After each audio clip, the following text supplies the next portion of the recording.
Click the bell icon to get latest videos from Ekeeda.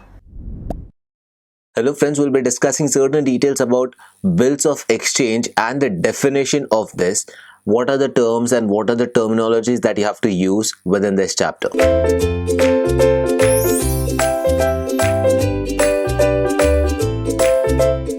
Now, when we speak about bills of exchange, we basically talk about a certain parameter or a certain situation that has to be dealt in a case whenever the accounting transaction needs to be happened or needs to be taken place at a point of time. Imagine you're in a situation where you are the seller and there is a prospective buyer right in front of you. The word prospective has been kept in terms thinking about the same pattern. Now, why we call them as a prospective buyer? Because we don't know whether we will have a payment right away at the spot itself or whether we'll have to give them some credit period. Now, the term of giving a credit period also has two functions in it. One, that will be due or that will be paid off at a certain amount of time which is not defined as of now. And the second one, where you have a defined term of credit period like 90 days, 50 days, 30 days, etc., whatever it is. According to that situation, when you have a certain defined period of credit, which will make sure that you have something in writing, and that writing can be proved as a document which can be used for securing the payment, and that is known as a bills of exchange. Now, why a seller has to give out this kind of condition to the buyer so that he can make sure that whenever there is an immediate requirement of the fund in next few months or next few days, certain things can be done rather than just giving a verbal verdict of receiving the amount at some later date which is not yet defined. That's the reason whenever you have a bills of exchange, you have to go through these points. Now, what we'll be doing further is that we'll be jotting down certain points here for your reference. We'll explain the definition according to those points itself so that it is very easy for you to understand what exactly we're talking about and why the situation occurs in the first place. So let's get down to jotting part, and you can also make sure that you note down these points so that you can also understand how exactly a bills of exchange is supposed to be defined. So if I mentioned certain points here for your reference, we'll be explaining you the definition of bills of exchange with the usage of these points itself. So let's understand what bills of exchange is basically. Now, to come to the point of bills of exchange, we have to first understand why it arises in the first place. Why a bill of exchange is necessary to conduct or to complete the sale transaction. Imagine a situation, we have Mr. A here. Now, Mr. A is the seller of certain goods and services. He sells off or he proposes Mr. B to take a certain product. Now, as you know that Mr. A is the seller, Mr. B is the buyer, and both of them are dealing. One is selling of goods and the other is buying of that goods or services. Now, Mr. B is a potential buyer, but he doesn't have the money to pay up right now for certain goods and services. So what they decide is that they can derive a bills of exchange or a return note, just a return note, take it as a return note, just a return note to make sure that at this particular date, Mr. B will honor this thing or honor this note and give out a certain amount of money to Mr. A or to a certain person whom Mr. A directs to, as if he can take the money or certain other person who is responsible to take that money should be paid up. So it's the responsibility of Mr. B when he signs that note and understands that he have to either pay it to Mr. A on this date, this amount, or to a certain person as directed by Mr. A, this specific amount on this specific date. This is a note. If this is signed by the buyer, then that defines the situation of a bills of exchange. Now, this is where the bills of exchange comes into picture. The only difference between this note on a blank paper is that it is not stamped or signed in a specific format. So when, as per the accounting standards, you keep this thing in a specific format, that is termed as a bills of exchange. So let's understand certain things that has been mentioned here. We know that goods are sold or services are provided by the seller to the buyer.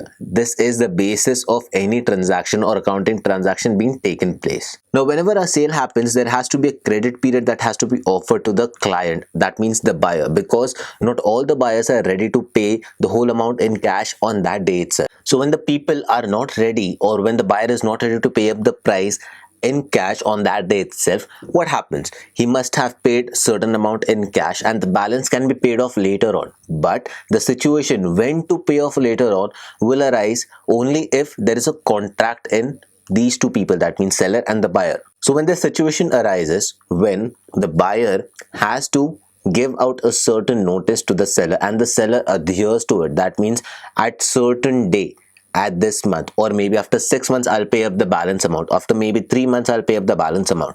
When this certainty is there in any contract or any transaction, that's when a bills of exchange comes into picture. So that is one of the part when extending credit. So credit cannot be just extend or made available blindly.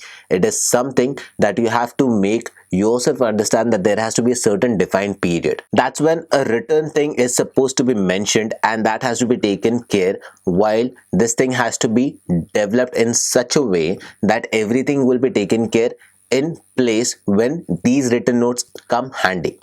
So what you have to understand is that whenever such situation arises, you have to give place or give time to all these things. Now, what exactly definition means is what we'll be explaining to you right now. It says that it is an instrument in writing. Bills of exchange is an instrument in writing. It also says that it is an unconditional order.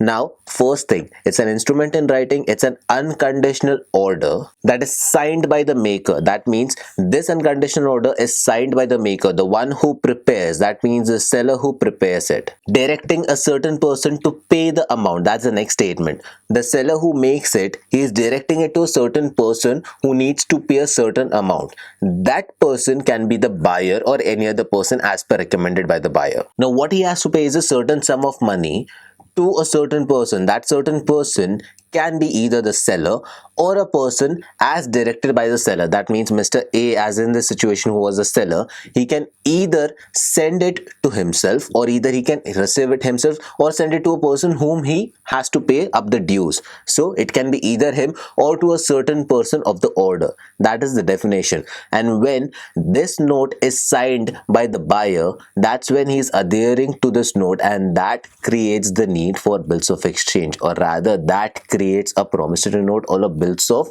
exchange.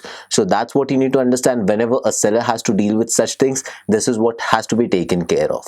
Now, there are certain characteristics that will be mentioned it out here in points. Bills of exchange should be in writing. This should absolutely be in writing. It cannot be in verbal note. It must have a date also. So everything that is in writing should have a date and should be understood in a proper way. It must have an order to pay. That means everything that is in writing should have an order. It is a necessity. Everything that I'm writing down here should be there in that bills of exchange. If anything is missing, then that's not considered as a bills of exchange. So it should be in writing, must have a date, must have an unconditional order to pay. It should be unconditional. As discussed, there shouldn't be any conditions like, if you give me this, then I can pay you this much. If you can give me this much of credit period, then only I can pay you this much. Nothing like that. It is a defined credit period and the person has to pay up that much of amount, and that's unconditional. So it should be completely unconditional. It must be payable to a definite person. That means a certain person. There should be a person who is supposed to receive that money. It can be either the seller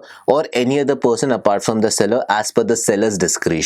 This draft must be accepted, no matter whether it's writing, dated, unconditional order, order to pay a certain person. Everything that is written is fine. But until and unless this is not accepted by the buyer, then it doesn't constitute the formation of bills of exchange. So it has to be considered in such a way that it needs to be derived in a factor that it has to be accepted by the buyer. It should be properly stamped.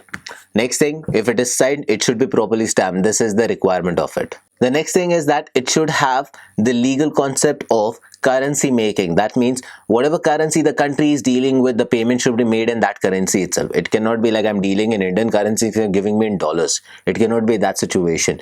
It should be in the legal currency as accepted in the country itself. So whatever you need to understand is that this is what you need to understand. All these conditions are necessary, and only if this thing is done we can understand the features of this, which we'll be doing in the next video. So whatever right now is there, this is the definition of bills of exchange with an unconditional order. So I hope this video gave you an idea about what bills of exchange is, what is the definition of it, and what are the necessities that constitutes a perfect bills of exchange. So thank you for watching this video. Stay tuned with Ekeeda and keep subscribing to Ekeeda.